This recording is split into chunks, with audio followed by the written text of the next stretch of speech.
네, 오늘의 말씀 함께 나누시겠습니다. 따라합니다. 피조물의 탄식과 그리스도의 사랑.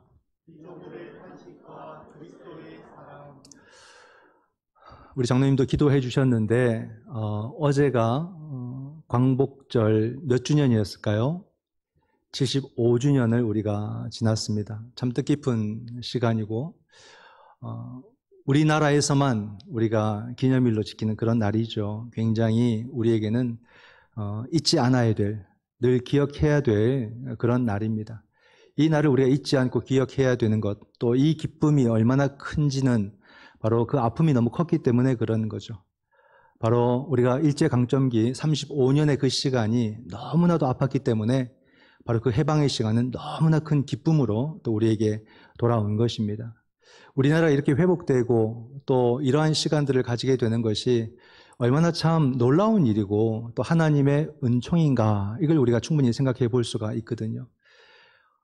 우리가 35년 동안 짓밟혔습니다. 그럼에도 또 이것을 극복을 해냈고, 하지만 해방의 기쁨도 잠시 우리가 또 한국전쟁을 5년 뒤에 겪게 됩니다.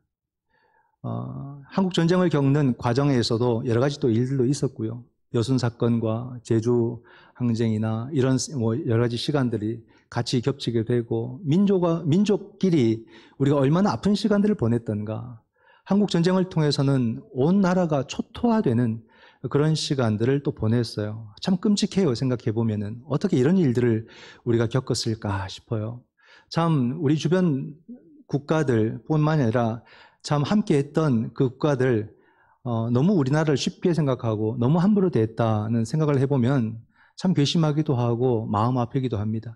제가 의정부에 온 것이 2005년도에 왔어요. 2005년도에 왔는데 제가 한 교회에 부교육자로 왔지만 그래도 제가 사역을 하고 섬기는 이 지역을 알고 싶어서 좀 전통이 있는 그런 교회들을 찾아다녔습니다. 그래서 목사님들을 만나보고 또는 장로님들을 만나보고 여러 가지 좀 이야기도 듣고 제가 밥도 사드리면서 이야기를 이렇게 많이 들었어요. 한 장로님은 우리나라 공군 최초의 자격증을 소유하신 분이신데 그분이 얘기를 하시는 거예요. 이 의정부는 완전히 하나도 남는 게 없을 정도로 파괴된 도시였다, 이렇게 말합니다. 왜냐하면 북한군이 쳐들어와서라기보다는 이곳에 다 미군 기지가 있었고 미군 모든 무기나 또 그런 포탄들이 이곳에 다 있었던 거죠. 이걸 한 번에 옮길 수 있는 그런 상황이 안 되어서 그래서 전략적으로 도시를 파괴하는 것으로 그렇게 계획을 세워서 이 의정부가 완전히 파괴된 도시였어요. 그래서 그럴까요? 우리가 전후 복구 가운데서도 지금도 여전히 경기 북부 지역에서 이 의정부가 제일 개발이 느린 그런 도시가 된 것도 더 군대가 오랫도록 또 이곳에 정착해 있었고 또 폐허가 된 도시가 새롭게 세워지는 긴 시간들 속에서 아마 의정부가 여러 가지로 상처가 깊었던 것이다, 이렇게 볼 수가 있겠습니다. 근데 세계적으로 한국이 참 발전이 놀랍다 하는데 우리는 그렇게 생각보다 체감이 잘 안 되는 것 같아요. 당연하게 여기거나 늘 있었던 모습처럼 생각을 하는데, 근데 생각해 보면 일제시대나 또는 한국전쟁 이후에 우리의 모습은 뭐라고 설명할 수 없는 상황이었어요. 그런 상황 속에서 지금의 모습은 정말로 기적과도 같은 그런 일들이다, 그러지 않습니까? 이것이 먼 시대가 아니에요. 일제시대로 따지면 우리가 이 광복이 75주년입니다. 그러면 75세 넘으신 분들은 광복을 경험하신 분들이에요. 또 50년 이후에 우리가 한국전쟁을 겪는데 대부분 어르신들은 그걸 다 경험하고 오지 않으셨습니까?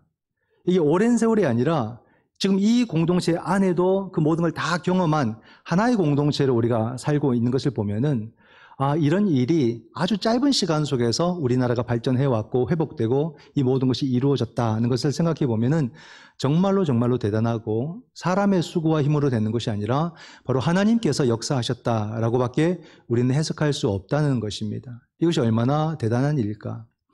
우리가 다시 한 번 더 이 광복의 의미를 되새겨 보려면 이 광복을 하게 된 이유는 바로 우리가 한일 합병을 통해서 일제 강점기로 들어갔기 때문에 나중에 광복을 이루게 된 거죠.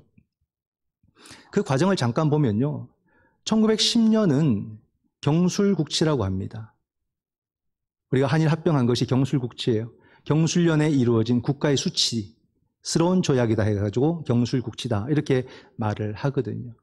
참 이 모습이 얼마나 아픈 역사였을까. 그 이전에 어떤 일들이 있었냐면 우리나라 역사 속에 1876년에 흥선대원군이 계속 쇄국 정책을 펼치다가 그때 강화도 조약을 맺고 강제적으로 처음으로 개항을 하게 됩니다.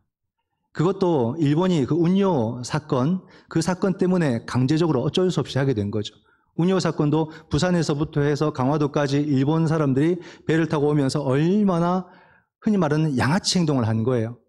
우리 국민들을 때리고 상처내고 죽이고 막 이러면서 올라온 겁니다.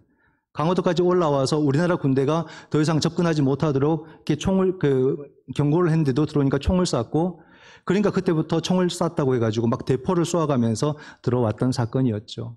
이후에 그래서 강제적으로 조항을 맺은 것이 강화도 조약이 됩니다. 그때부터 일본은 완전히 우리나라를 우습게 봤고 완전히 우리나라를 어찌 보면 식민지화하기 위한 노골적인 그런 의도를 드러내기 시작합니다. 그래서 1894년에 우리 땅에서 일본이 청나라와 전쟁을 치릅니다. 이게 청일전쟁이죠. 우리 땅에서 다른 나라들이 와서 자기들끼리 싸우는 이런 일이 벌어진 겁니다. 그리고 1904년에는 일본이 이제는 러시아와 우리 땅에서 싸웁니다. 이게 러일전쟁이죠. 이 전쟁에서 일본이 또 이겨버립니다. 그러니까 더 승승장구하게 되고 그때에 영국과 미국이 일본에게 한국을 독점적으로 지휘하도록 승인을 또 해줍니다. 얼마나 우스워요, 여러분. 우리 땅에서 다른 나라들이 싸우고 다른 나라들이 우리나라를 지배하는 것을 자기들끼리 결의하고 이런 행동들을 합니다. 참 무례하죠. 제국주의적인 파괴적인 그런 정신과 사고 속에서 한 나라와 국민들을 우습게 보았던 그런 역사, 그죠? 그런 역사 속에서 우리는 얼마나 많은 상처를 받았을까? 그 가운데 일본과 한국이 협약을 맺습니다. 1차 협약이 1904년에 맺어지고요. 다 강제 협약입니다. 그리고 2차 협약이 1905년에 맺어집니다. 이게 우리가 아는 을사조약, 을사늑약이라고 그러죠. 강제조항이라 해서 늑약이라고 이렇게 하는데 이 을사늑약을 통해서 어떤 일이 벌어지냐면 바로 우리의 외교권 박탈하고요. 국권을 박탈합니다. 참 너무 허무하게 빼앗기는 거죠. 그러니까 고종이 이 사실을 반대했어요. 을사늑약은 무효다 이렇게 선언하고 헤이그 특사를 파견하지 않습니까? 그러니까 이 사실을 누가 알게 되냐면 한국의 통감으로 있던 이토 히로부미가 알고 고종을 폐위시켜버려요. 자기가 뭐라고 한나라의 임금을 폐위시켜버리는 그런 일들을 저지르고 순종을 즉위시킵니다. 그리고는 군대까지도 전부 다 해산시켜버려요. 너무나도 잔인하고 너무나도 폭력적인 행동들을 이 땅에서 시작하게 된 거죠. 그때에 이 한국 사람들을 속여가지고요. 강제로 저기 멕시코까지 노역을 보냅니다. 그 배에 실려간 사람들은 평생 거기서 살고 거기서 어떻게든 정말로 살아내야 하는 그런 삶을 삽니다. 너무너무 잔인해요. 어떻게 이런 일들을 그들은 서슴지 않고 할까? 일본이 한국과 맺은 협약들은 정상적으로 이루어진 게 거의 없어요. 그때나 지금이나. 지금도 사회적 협의가 이루어지지 않고 그냥 몇몇 사람들끼리 협약을 맺어버리는 그런 일들을 얼마나 많이 저지르고 있습니까? 참 나쁘죠. 그런 가운데서 군대까지 해산하니까 이 군대가 그냥 흩어진 게 아니에요. 그냥 자기 다 집으로 고향으로 돌아간 게 아니라요. 이 군대가 해산되니까 이 전국적으로 흩어지면서 또 많은 상당수의 이 군인들이 어디로 가냐면 중국으로 가고 러시아로 가고 의병 활동들을 하는 겁니다. 거기서. 거기만 간 줄 아십니까? 놀랍게도 인도로도 가고 미국으로도 가요.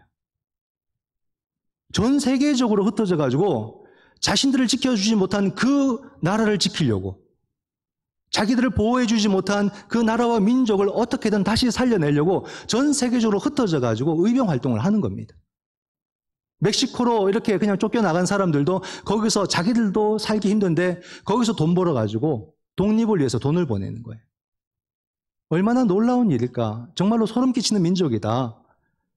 이 나라와 민족을 살려내고자 그들이 자기의 생명을 아까워하지 않고 자기의 돈을 아까워하지 않고 자기의 인생을 아까워하지 않고 모든 걸 바쳐서 나라를 살려내는 겁니다. 오늘날 우리가 우리끼리 지지조복고 다투고 싸우는 이 모습을 보게 되면 한심하기 짝이 없죠. 우리가 이런 환경들을 우리가 해서 누리는 줄 알고 우리끼리 싸우는 이 모습이 얼마나 부끄러울까. 나라와 민족, 자기를 지켜주지 못한 나라와 민족을 살리기 위해서 자기의 모든 것을 바쳐가지고 이 민족을 또 살려내는 그런 우리 선배들이 있는데 그들 때문에 우리가 이렇게 사는데 우리는 그들을 생각하지 않고 너 잘났네, 나 잘났네 하면서 지금도 싸우는 이 모습이 참 수치스럽다, 참 부끄럽다. 우리가 역사를 직시하지 못하면 이런 어처구니 없는 행동들을 너무나도 쉽게 한다 이런 생각이 들어요. 그런 가운데 3대 통감인 데라우치가 한국에 들어오게 되고 이 데라우치가 바로 이완용하고 협약을 맺어서 1910년 병합이 이루어지고 맙니다. 이래서 우리가 경술국치라, 이런 수치스러운 날이다 이렇게 말을 하죠. 근데 이런 우리 민족이 결국 이 35년 동안 끔찍한 일을 경험하다가 결국에는 하나님께서 우리의 탄식과 울부짖음을 들으시고 이 나라에 정말로 해방이라고 하는 출애굽의 해방의 기쁨을, 이 구원의 기쁨을 이 민족에게 선물로 주셨다.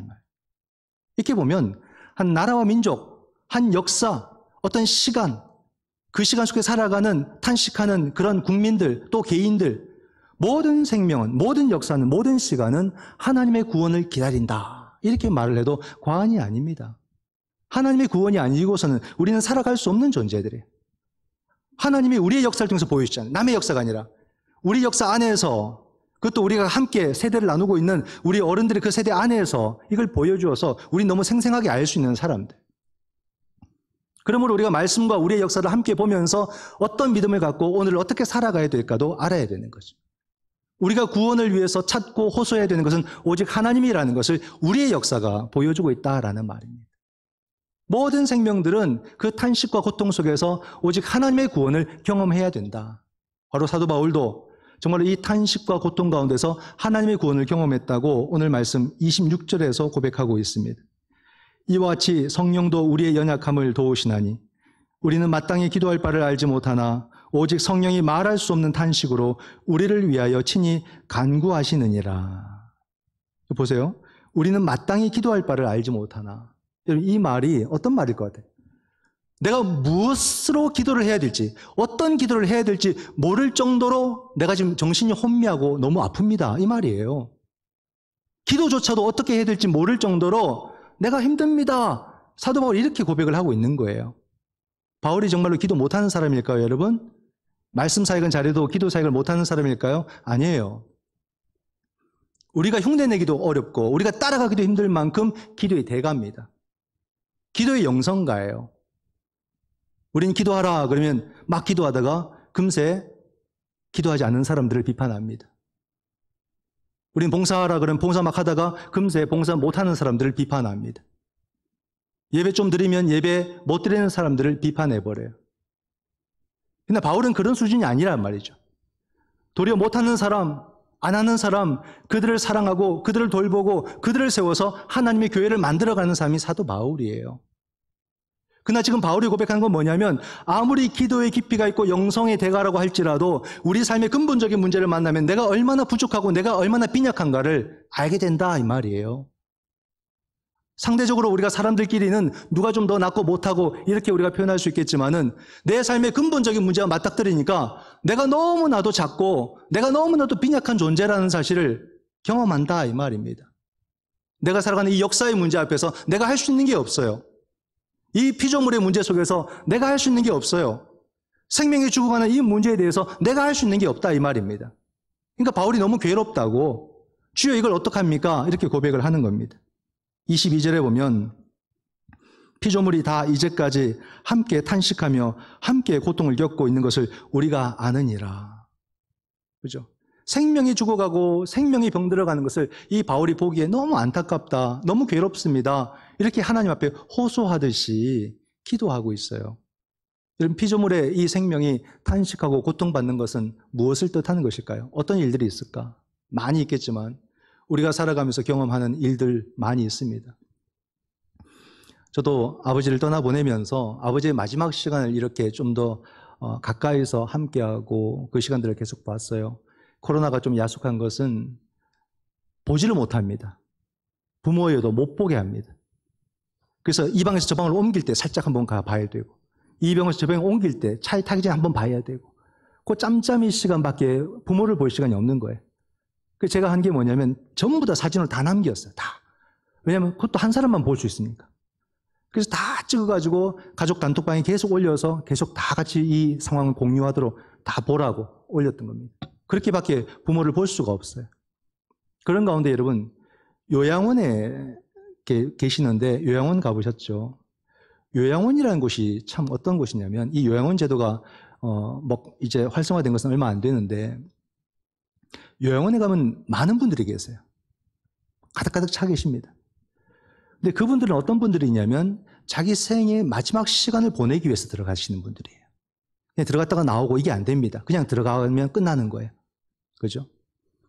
한때는 열심히 자기 삶을 잘 살아보려고 노력했던 사람들, 그러나 자기 생의 마지막 시간이 왔을 때는 자이든 타이든 들어가야만 해요. 들어가야만 돼요. 그 마음이 어떨까? 그죠? 부모를 요양원으로 보내는 가족들의 마음은요, 안 겪어보면 모릅니다. 그 가족만 딱 아는 거예요. 정말 그게 어려워요. 힘들어요. 또 어떤 당사자들은 막 거절하다가 막 썩내고 화내다가 나중에 당신이 들어가겠다고 또 말씀을 하십니다. 당신의 마지막이 가족들에게 너무 힘들게 하거든. 그러니까 그 또 들어가세요. 가면요, 자기 생의 그 마지막을 어떤 사람은 의식이 정말로 살아있는 채로 정말로 의식이 깨어있는 가운데 마지막까지 가야 되고 또 어떤 분들은 의식이 희미해서 어떤 기기에 의존해서 마지막까지 가야 되는 거예요.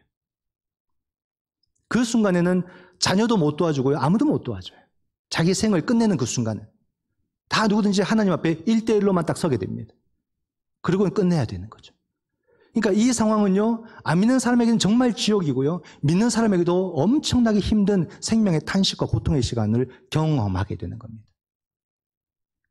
우리도 머지않아요, 여러분.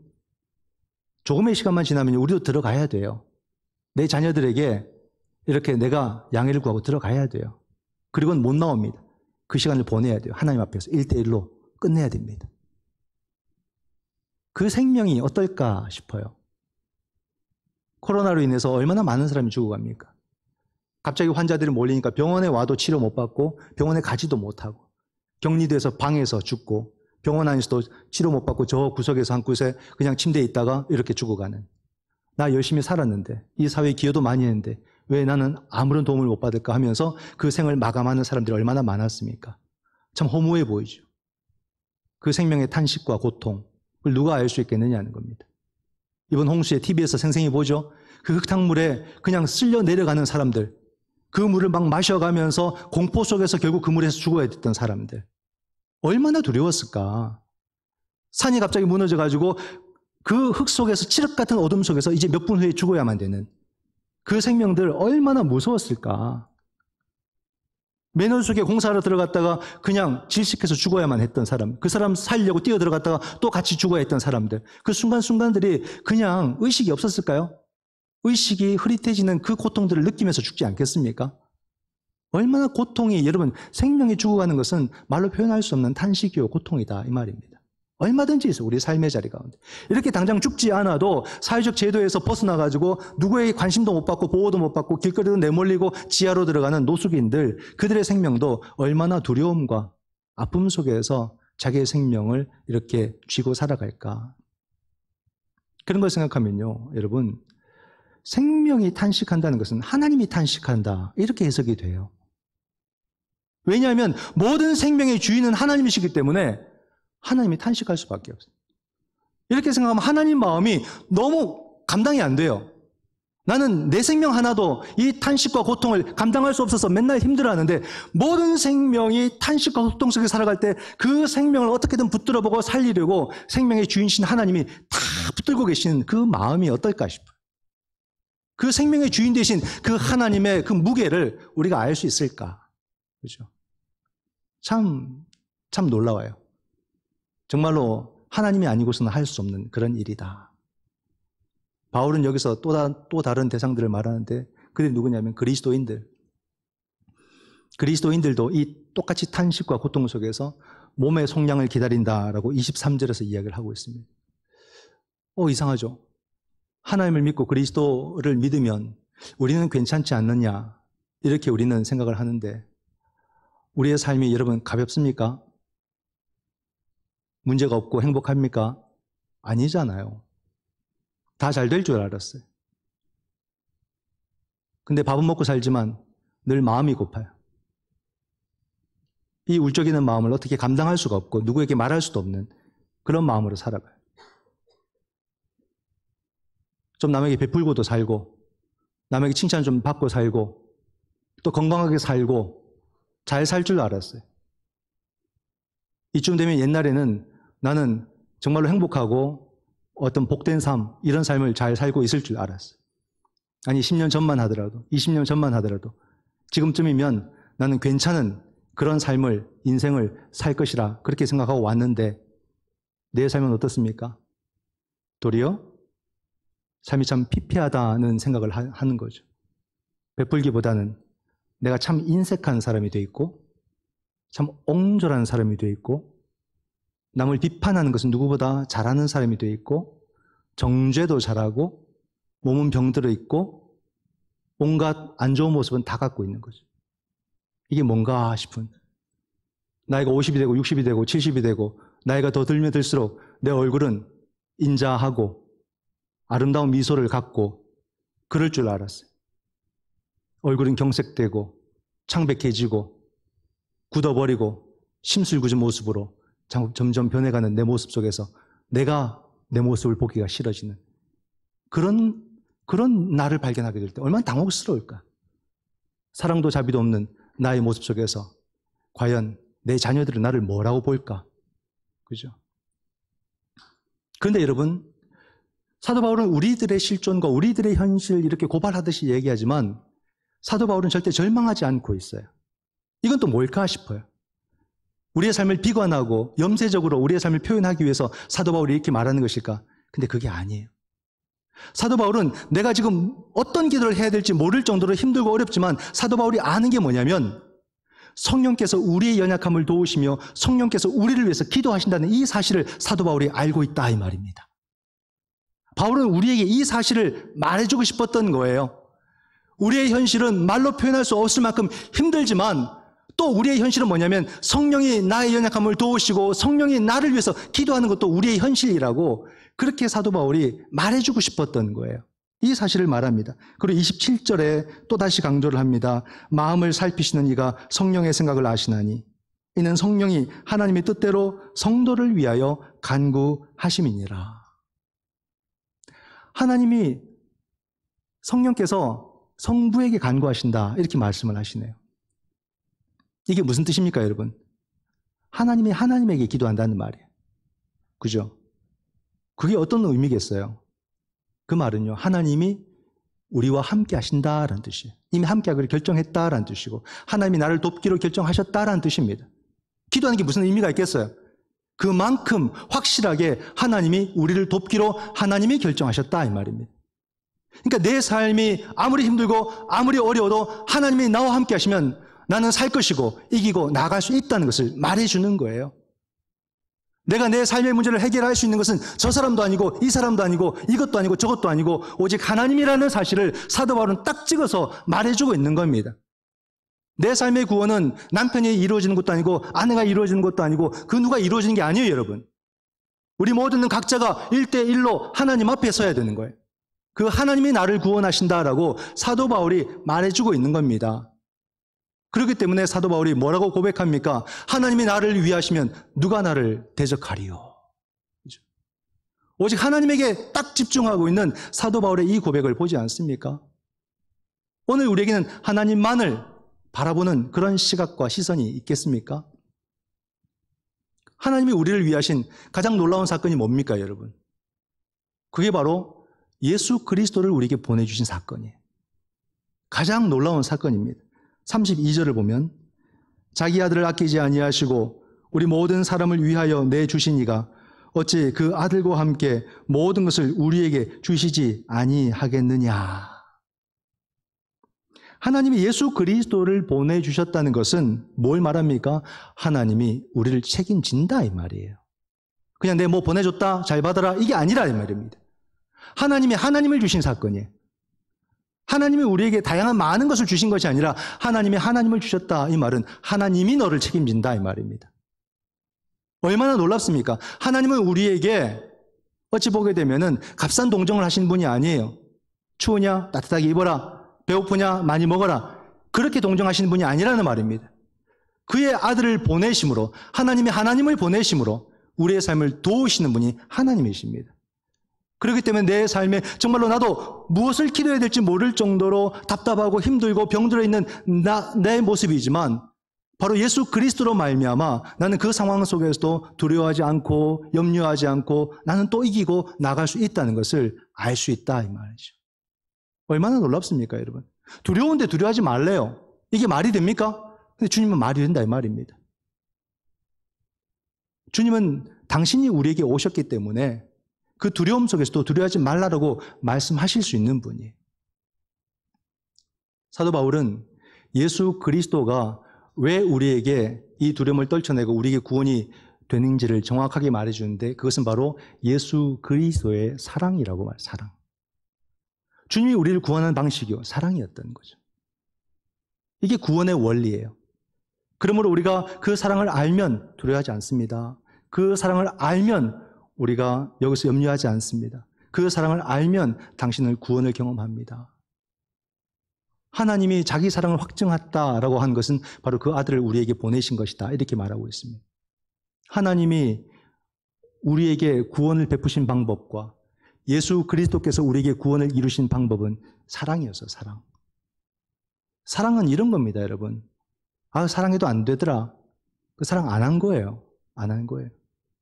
사람들끼리도 여러분 웬만한 우리의 삶의 문제 그냥 사랑하면 다 해결되는 것들이에요. 사랑을 우리가 잘 몰라서 그러는 거예요. 진짜 사랑을 안 해봐서 그러는 거예요. 아, 그건 안 되더라. 다른 방법 찾는 거죠.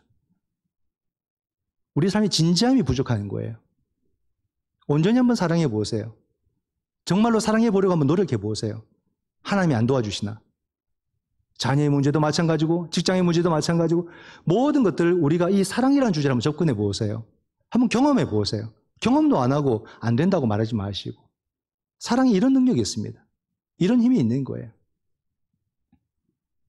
이 사랑 속에서 우리는 얼마나 놀라운 은혜를 경험하고 얼마나 많은 능력을 경험했을까 사도 바울이 알려줍니다. 35절과 39절에서 반복적으로 말하는데 누가 우리를 그리스도의 사랑에서 끊으리요? 환난이나 곤고나 박해나 기근이나 적신이나 위험이나 칼이랴. 높음이나 기쁨이나 다른 어떤 피조물이라도 우리를 우리 주 그리스도 예수 안에 있는 하나님의 사랑에서 끊을 수 없느니라. 보세요. 우리 삶을 힘들게 하는 어둠의 힘들이 다 나와요. 환난, 곤고, 박해, 기근, 적신, 위험, 칼. 적신은 발가벗김을 말하는 거예요. 높음, 깊음, 어떤 피조물. 이건 몇 가지가 아니라 우리의 삶을 두렵게 하는 모든 어둠의 힘들을 말하는 거예요. 그러나 그 어떤 것이 우리에게 겹겹이 와도 우리를 그리스도의 사랑에서 끊어놓을 수는 없다. 이런 고백입니다. 얼마나 대단한 선언이에요.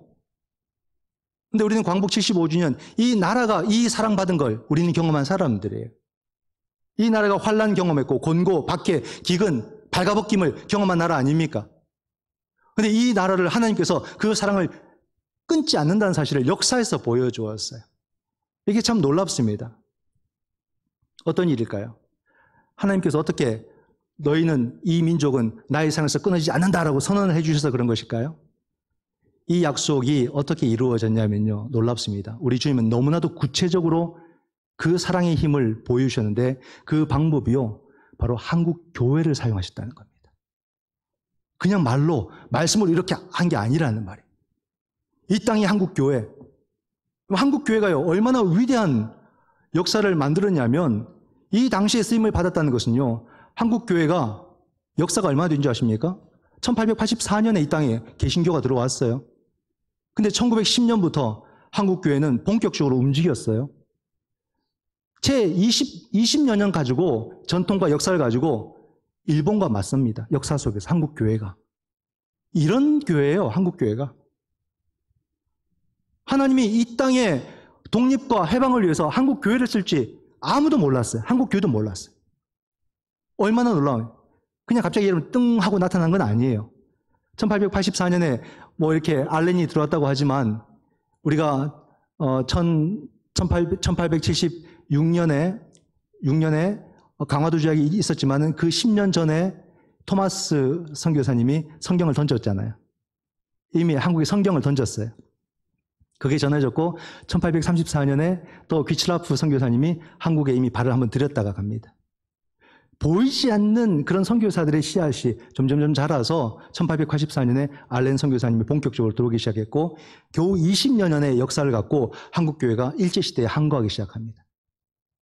그래서 김구 선생님이요. 기독교를 개종하지 않으셨습니까? 그 백범일지에 그렇게 기록합니다. 애국지사 중에 대다수가 그리스도인인 것은 부인할 수 없는 사실이다. 이렇게 딱 기록을 하고 있어요. 놀랍습니다. 그냥 우리는 독립군 그리고 의병활동 이렇게만 했는데 그분들이 대부분이 그리스도인이라는 사실이죠. 일본도 이 사실을 명시합니다. 일본이 일제시대 때 한국교회를 엄청나게 비판을 했고요. 이 3대 통감인 데라우치의 암살의 배후는 한국교회다. 이렇게 딱 기록을 하고 있어요. 한국교회가 그냥 단순히 말로만 한 것이 아니라 보네포 목사님처럼 폭탄을 들고 총을 들면서 그 상황 속에서 민족의 목숨을 구해내기 위해서 한국교회가 그렇게 나선 거예요, 여러분. 얼마나 놀랐습니까? 그것 때문에 한국교회가 얼마나 많은 박해와 고난을 받습니까? 교회에 갇혀가지고 그냥 그대로 불질러서 다 타버리는 수원제합리교회 사건도 우리가 알고 그 순교를 마다하지 않고 민족을 살리기 위해서 한국교회가 뛰어든 거예요. 그게 바로 이 역사 속에서 하나님의 부르심이었고 그것이 바로 이 민족을 버리지 않는 하나님의 사랑이 끊어지지 않는 사건을 한국교회를 통해서 이루셨다. 그러니 이 광복절이 우리에겐 더 뜻깊고 더 귀하고 더 소중하고 그런 가운데 오늘도 한국교회를 하나님이 이 위기 속에서 쓰셔야 되는데 도리어 우리는 문제의 발단이 되었고 상처의 시작이 한국교회가 되었다. 다시 반성하고 다시 회개해야죠. 다시 우리의 정체성을 회복을 해야 되는 그런 시점이다. 이렇게 볼 수가 있겠습니다. 여러분, 우리는 바로 이 아름다운 역사를 가진 사람들이에요. 이제 우리는 우리의 삶을 어떻게 살아야 될까? 우리 각자에게 적용을 해보셔야 됩니다. 난 어떤 생각과 어떤 시각과 어떤 판단을 갖고 나는 살아가는가? 그죠? 내 삶을 엄습하는 환난, 공고, 박해, 기근, 적신, 위험, 칼 이런 것들이 내 삶에 막 다가오면은 무서워서 눈을 질끈 감아버릴까? 아니면 모른 채 할까? 아니면 계속해서 그냥 부정할까? 그럴 수 없습니다. 이 어둠의 힘들도 사실이지만 더 실존은 뭐냐면 저와 여러분은 그리스도인이라는 이 사실이 우리의 정확한 실존입니다. 기질의 문제가 아니에요. 용감한 사람들이 이겨내는 것이 아닙니다. 두렵고 떨리지만 우리는 우리에게 다가오는 이 어둠의 요소 하나하나를 정확하게 우리는 직시해야 됩니다. 다 쳐다봐야 돼요. 눈을 다 마주쳐야 돼요. 직면해야 됩니다. 그리고 우리는 그것을 향해서 담대하게 외쳐야 돼요. 하나님이 나를 위하시면 누가 나를 대적하리요. 그 무엇도 예수 그리스도 안에 있는 하나님의 사랑에서 나를 끊을 수 없느니라. 이 고백을 할 수 있다면 우리는 반드시 살아나고 반드시 승리하게 될 줄 믿습니다. 여러분, 그 누구도 여러분을 대적할 수 없고 여러분을 무너뜨릴 수 없습니다. 여러분을 험담할 수도 없고 여러분들을 병들게 할 수도 없습니다. 왜냐하면 그리스도의 사랑과 우리는 이어져 있고 그 주님께서 우리를 회복시키실 것이고 우리를 살리실 것이고 우리를 사용하실 것이기 때문입니다. 주님의 이름으로 여러분을 축복합니다. 기도하겠습니다.